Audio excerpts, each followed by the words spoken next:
Dans cette petite vidéo, cette petite capsule vidéo, on peut appeler ça comme ça aussi, je vais juste vous expliquer cette petite partie de la leçon. Je veux pas que vous la recopiez sans comprendre de quoi il s'agit. Vous avez vu qu'on peut mesurer une aire avec différentes unités de mesure. C'est simplement ces unités de mesure, il faut à chaque fois bien les préciser pour qu'on sache bien de quoi on parle. Simplement, des unités de mesure d'air, il y a des unités de mesure qui sont répandues, une manière de mesurer les airs qui est bien répandue, un petit peu comme on a des unités de mesure de longueur qui sont bien répandues. Dans les unités de mesure de longueur qu'on connaissait pour mesurer des longueurs, eh bien on avait bien sûr les millimètres, les centimètres, les décimètres, les mètres, les décamètres, les hectomètres, les kilomètres. Eh bien on a la même chose pour mesurer des airs, c'est-à-dire des unités de mesure qui sont bien répandues. On a les millimètres carrés, les centimètres carrés, les décamètres carrés, pardon, les décimètres carrés, les mètres carrés, les décamètres carrés, les hectomètres carrés et les kilomètres carrés. Alors à quoi ça correspond ces unités de mesure? Eh bien c'est simple, on n'a même pas besoin de voir le dessin. En fait, c'est à chaque fois l'aire d'un carré. Par exemple, l'aire d'un carré de côté, pour un exemple simple, 1 centimètre. Donc là c'est un carré que j'ai dessiné. Donc il a 4 côtés égaux. Et puis il a un angle droit ici, au moins 1. Je vais les mettre partout. Ce carré, en fait, par définition, on dit que son aire, elle est de 1 centimètre carré. Ce 1 centimètre carré, ça représente la surface qui est à l'intérieur de ce carré.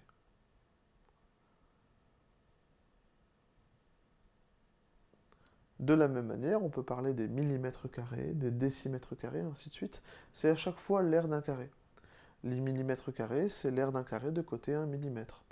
Les décimètres carrés, c'est l'aire d'un carré de côté 1 décimètre.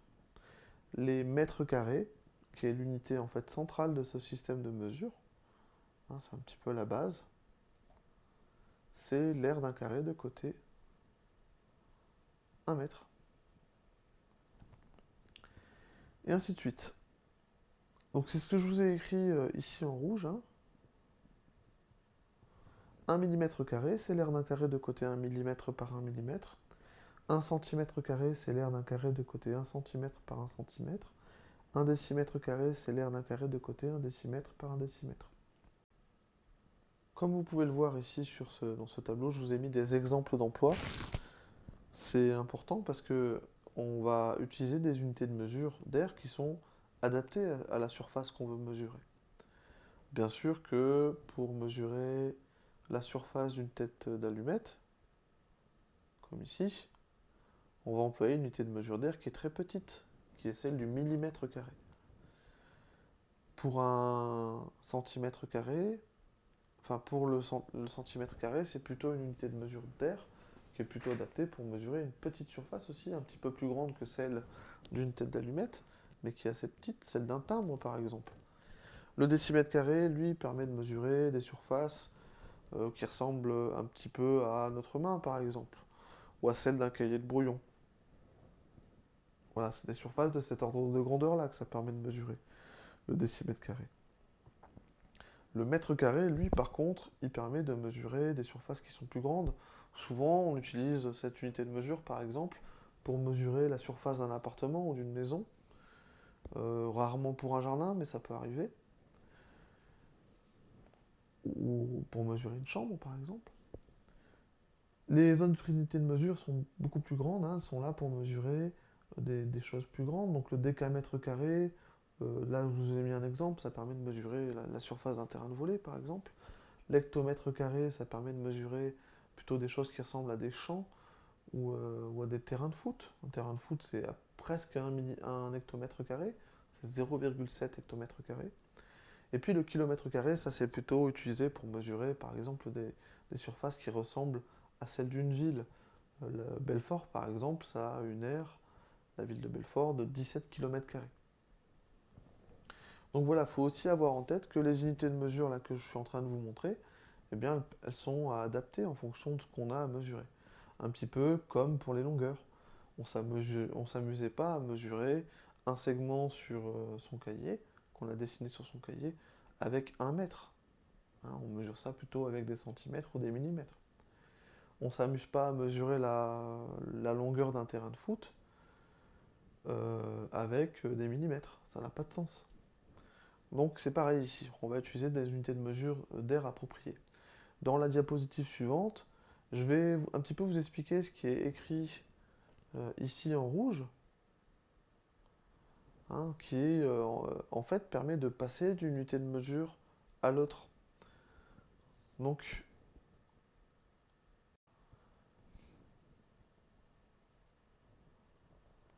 1 mm², donc c'est l'aire de ce tout petit carré que je vais entourer ici. Donc c'est un carré de côté 1 mm.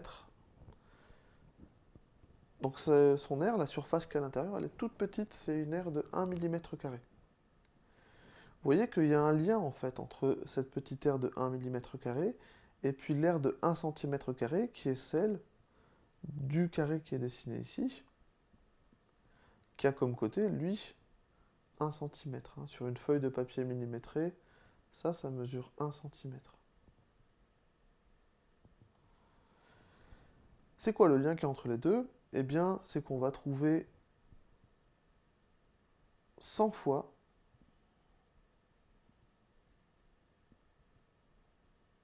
un mm² dans 1 cm².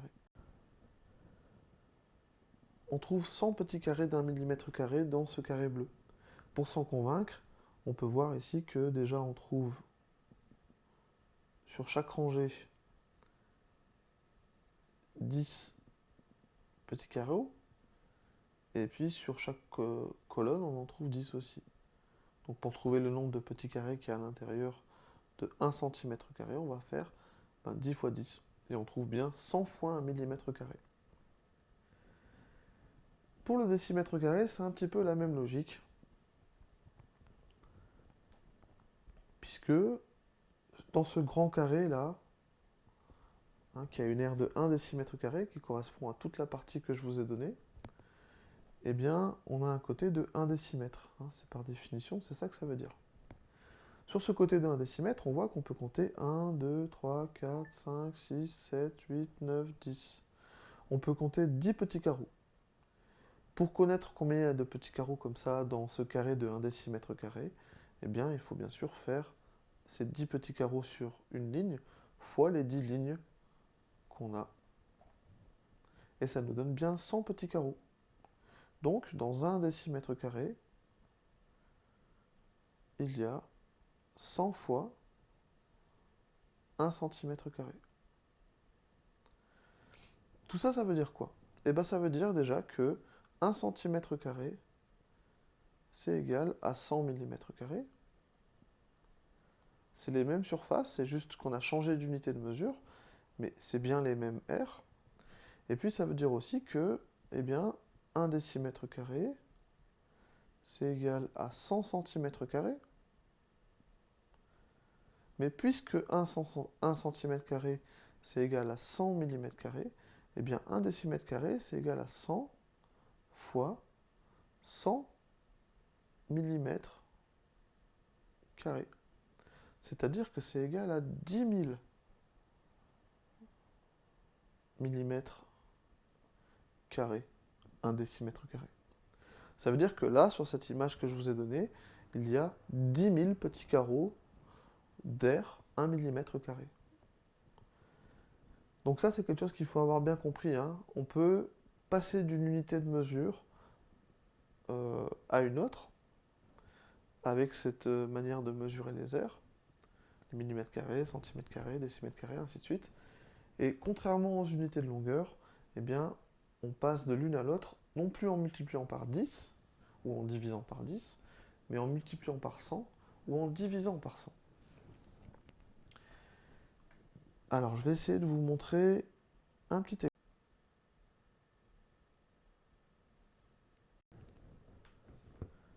Alors, un exemple. Ce rectangle-là, qui est dessiné en bleu, il est dessiné sur un cahier d'exercice. Donc vous savez ici que les petits carreaux, ils ont une longueur de côté qui est de 1,5 cm, c'est-à-dire 0,5 cm. Et donc ce rectangle, il a comme largeur 2 cm, il y a 4 petits carreaux le long de la largeur, et il y a 6 cm de long sur sa longueur. Si je veux déterminer son aire, trouver son aire, eh bien, je peux la mesurer en utilisant cette unité d'air-là, qui est le centimètre carré. Donc là, j'ai 1 centimètre carré. Vous savez que la longueur de ce carré que j'ai dessiné, hein, c'est 1 centimètre, bien sûr, c'est 2 petits carreaux. Donc, mon rectangle, si je regarde un petit peu plus près, il a une aire de 12 centimètres carrés. Alors pourquoi? Parce que si je regarde, ici, hein, je peux retrouver 12 fois mon unité de mesure. Hein, il y en a 6 au-dessus, 6 en dessous. Donc, mon rectangle, il a une aire. L'aire de mon rectangle, c'est 12 centimètres carrés. Bon, nous, ensemble, on a vu que 1 centimètre carré, c'était égal à 100 mm². Pourquoi? Parce qu'il y a... il y a 100 petits carreaux d'1 mm² dans 1 cm². Donc mes 12 cm², eh bien, c'est 12 fois plus grand que 100 mm². Hein, 12 cm², c'est égal à 12 fois 100 mm². Ça veut dire que l'aire de mon rectangle,